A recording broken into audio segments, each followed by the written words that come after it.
Previously on the LCS.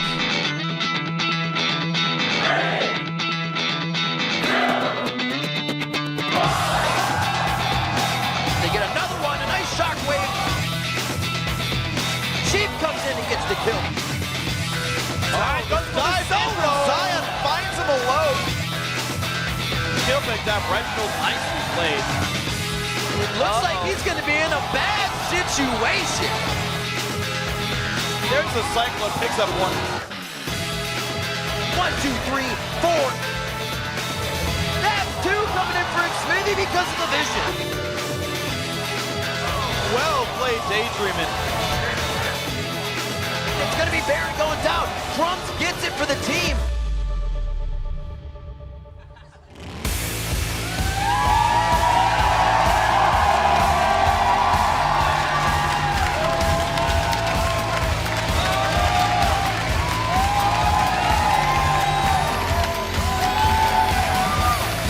Welcome to Week 8 of the North American League Championship Series Spring Split. We're coming to you live in front of this amazing audience from our studios in Los Angeles, California. Hello everyone, I'm Rivington Bislin III, and with me is Sam, Kobe, Hartman, Kensler. Good morning, Riv. Good morning indeed. We've got a super week of action lined up for you. 3 days and 16 matches for the best of the North American teams to battle it out. There's definitely a chance to see some big shakeups in Super Week. If you look at the top 3 teams, they're all within 3 games of each other, and they all play 4 games, so it definitely could happen. A lot of chances. No one spot is safe. These teams have 12 games left to make something happen. To give you a better look at the landscape coming into today, let's break down the news out of the LCS. Starting with the announcement that Bjergsen would be out for another week, and once again in the mid lane is going to be Reginald. Yeah, Reginald admitted that he hadn't played in 5 months, but despite his time off, he still turned in a solid performance in their game, and they held on to first place. So we're going to have to see if Reggie and TSM can hang on to the top spot through an intense Super Week schedule. And they'll face a tough match tonight right out of the gate when they face off against the team who snapped their 11-game winning streak. That's Coast. Yeah, Coast have been playing really well. They've won 5 of their last 6 games, and by comparison, TSM have only won 4 of their last 6 games. And Coast have shown more versatility, and all of the players have been making big contributions to the attack. And another team that has been firing in all lanes is Counter Logic Gaming. Ended the week setting a team record with their 4th straight win. I mean, since they brought in Dexter, they've looked like a completely different team. He's transformed their early game with his aggressive calls and his ability to read enemy junglers. And just to give you an example of why fans are so excited, CLG is only 3 games back from first place. And like we mentioned before, they've got 4 matches this week. And if there are any missteps by TSM and Cloud9, 2 teams who CLG play this week, then there's potential to see CLG at the #1 spot. Tons of it. Always possible to see big shakeups in a Super Week. And we've got one coming from Team Curse. They're moving St. Vicious off of the Rift. And replacing him, they are bringing in Bunny Fufu to start as support. He's coming from GGLA to the North American LCS. He's an experienced challenger player, and his most played champions are, of course, Thresh, Leona, and Morgana. Very strong guy there. No way. And finally, starting today, teams will be playing on the 4.3 patch. So this is the patch that includes those nerfs to Gragas, Kassadin, Kha'Zix, Yasuo, as well as a lot of item changes that are really interesting. And turning to the European League, let's check out the highlights from their Super Week with hashtag LCS Big Plays. At Rutlifts, OG says, keep your hands and feet in the ride at all times. That Thresh went for a wild ride. This moment comes from Fnatic versus SK Gaming. Here's your big play.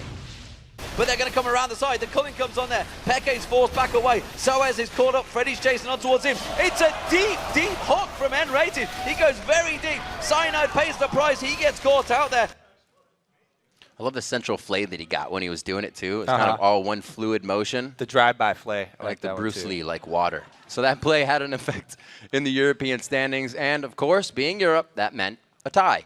Taking over the first place now is Gambit and SK Gaming. Gambit's mid laner Froggen did take MVP. Whoa. Gambit's mid laner Froggen. That doesn't sound right.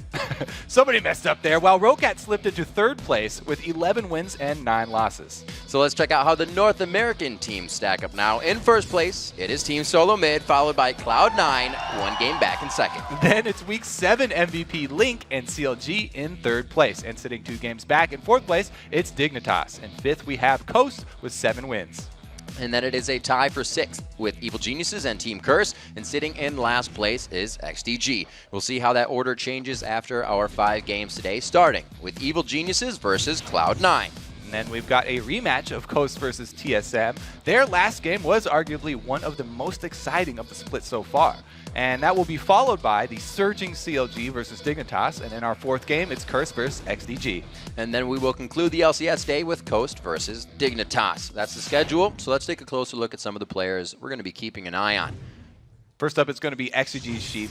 He was instrumental in their big upset win over Cloud9, but then struggled in the team's loss to CLG. So we'll be looking for consistency this week. Next up, it's Coast Wiz Fusion, who's been putting up big numbers and finding great positioning for his team fights, going 9-2-9 as Lucian in their win over Curse. 2 solid games that resulted in his best KDA of any week this split as well. Then it's 2-time MVP Link, who will be coming in with some big expectations. His return to the mid lane has been a smashing success, and we'll be watching to see if he can keep it up during an entire Super Week.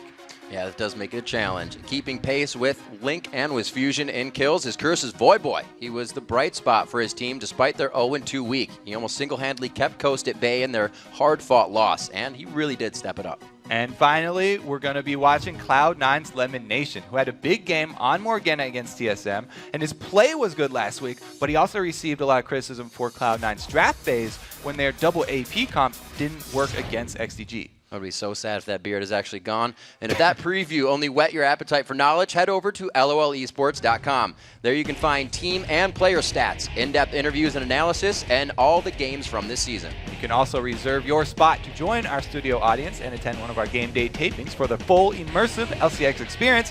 Just click on the ticket link for all the details. And while you're there, let us know who you think will take today's games. Click on Matches, select Week 8, and cast your vote. But now for a closer look at popping alts, let's send it over to Freak and Jat at the analyst desk.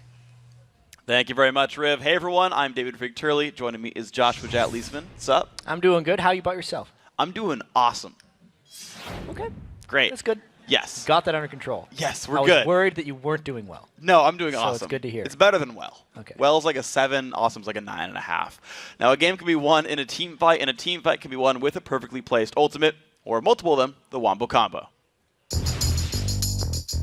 A Wombo combo is where everybody on our team works together to basically blow up the enemy team in one go. Generally, you have a few ultimates that you chain together. It's pretty much just hitting a bunch of vaults, pressing R, and then just like watching people die. You can instantly kill a team within 3 or 4 seconds. And he gets the Black Shield. Cruiser goes in. They actually aegis him right away. The crowd control may not be there. The shockwave coming in. A Wombo combo is basically putting all of your eggs in one basket. It's high risk, high reward. Wombos can be very effective when you pull them off. And you can usually just melt multiple people. And when it doesn't work, you look really stupid. Kind of just left there standing like, Pack up the bags, boys, we're done. then it's over.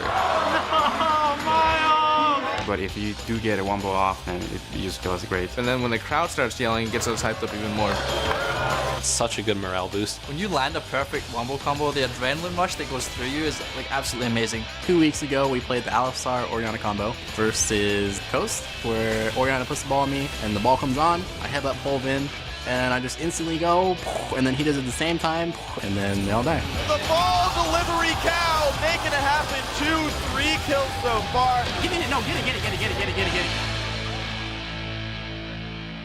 Hey everyone, and of course, thanks to the ball delivery cow, we do have Coast Shifter here, as well as, of course, the odd one from TSM, guys. So I want to ask you guys, what are your favorite ultimates to cast? Shifter, we'll start with you. Favorite ult to cast? I wish I was a good Oriana, but if I was a good Oriana, I'd love to do like a 5-man shockwave. All right, odd one? Yeah, currently it's probably just Wukong or Pantheon. Wukong for, hitting several people, or Pantheon just engaging really far, and then everyone just gets hit by the man drop. Mm-hmm. Works out pretty well. So, of course, you guys are going to be having your big rematch today in Game 2 of the day.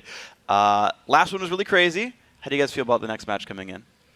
It's going to be a lot different since they have Reginald instead of Bjergsen this time. And honestly, we don't know much about Reggie right now because we haven't seen him play competitive since like Worlds, and like except for the last week's match. But so we don't really know what to expect out of mid lane, but it's going to be a really close match, I think. Yeah, and odd one, you guys had a tricky defeat last time at Coast. It was a very close game. You guys almost came back, but then right down the stretch, you ended up losing. What was the team's morale like after losing that particular game to the easy Nexus kill? It was a little rough. Like whenever you lose like that, when your Nexus is like about to die, like barely, like it's sort of frustrating, like because you're like, oh my god, like one hit away from killing Ari.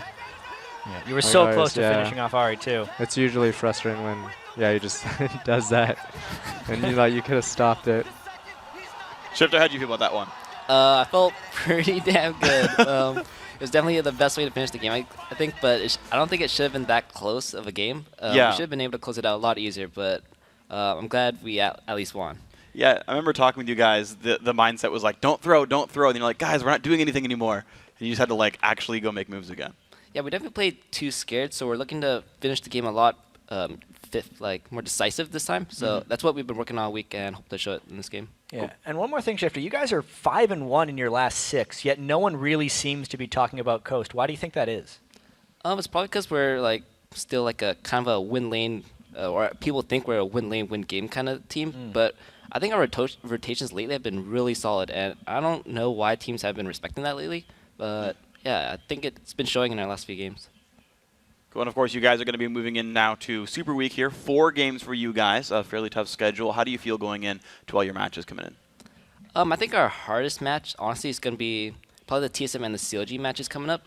But I think if we play how we've been playing lately, then it'll probably go in our favor or like really, really close matches. Yeah, and Odd One, kind of the same question for you. Coming into Super Week, but not having Burix and having Reginald again, how have you guys prepared? We've been playing with Reggie like every day for most of the days. We figure it's still gonna be hard, like just like last week.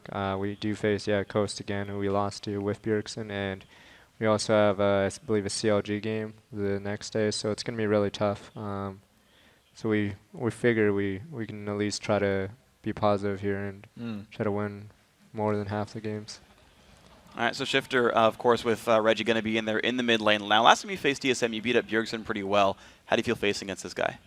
Reggie, he's kind of a crazy kind of guy in the mid lane. He plays really aggressive, at least the last time I played him. So we're probably going to be like, battling the entire time if he decides to play like a hyphy matchup, assassin versus assassin or something. Yeah. So I'm expecting a few kills out of mid lane. That'll be a fun one to watch. For either side. Yeah, either way, just 7 kills before the NA laning phase. Just in total, whichever way it goes. Guys, thank you. And of course, you guys have heard what the pros have said, but we want to ask you guys as well what ultis are your favorites, and it's going to be your Twitter question of the day. What's your favorite champion ult to watch in LCS games, and why? Yeah, and for you at home, be sure to write to us at LOL Esports. Use the hashtag LCS. Then we can highlight a few of your answers later in the show. So we've got to take a quick break, but when we come back, we're going to get to our first match of the day, Evil Geniuses versus Cloud9. Don't go anywhere.